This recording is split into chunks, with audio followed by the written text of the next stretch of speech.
يوم ولادة شخصية من إحدى الشخصيات المتميزة بالتاريخ الذي اندرج اسمه ضمن قائمة شخصيات نادرة لا تتكرر. إنه يوم ولادة القائد عبد الله أوجلان، تلك الشخصية الاستثنائية بكل المقاييس، القائد الذي وضح معاني كثيرة وغامضة كانت مدفونة في ظلمات الجهل والقيود المفروضة على المجتمع. كانت تصرفاته وسلوكياته غريبة منبثقة عن عادات وتقاليد بالية. القائد الذي بولادته ولدت الروح الحرة والفكر الثوري الحر، وكلمة حروفها قليل ولكن مفهومها كبير، وهي كلمة الديمقراطية.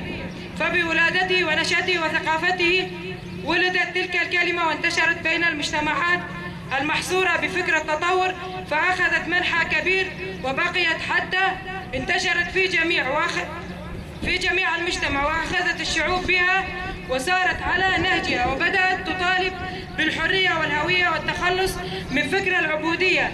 القائد الذي به أخذت المرأة حقها في المجتمع السلطوي، وتصدت بفكرها وحركتها مراتب عالية، فأصبحت لها أهداف سامية ونبيلة، وبإفكارها انطلقت المرأة للتعبير عن رأيها الذاتي وتكون لها كونيتها الخاصة بها، وليس إلى هذا الحد فقط، إنما انطلقت بفكر القائد أن تقود المسيرة النضالية، فحملت سلاحها ودخلت مضامر الحرية من أوسع أبوابها، فوصلت إلى ساحات القتال جنبا إلى جنب مع الرجل لتفوقه قوة وإصرارا وعزيمة على إثبات وجودها ووجود جنسيتها من النساء.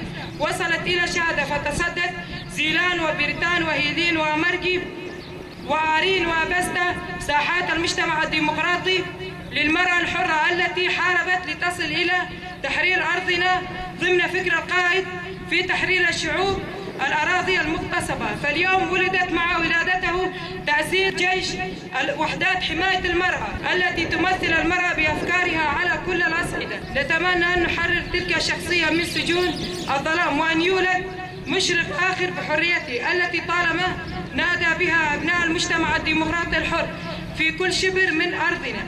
ومن بعد أن حررنا الباغوز بفضل الجهود التي بذلها مؤخرا، سنتوجه إلى عفرين ونحقق انتصارات قادمة قريبة.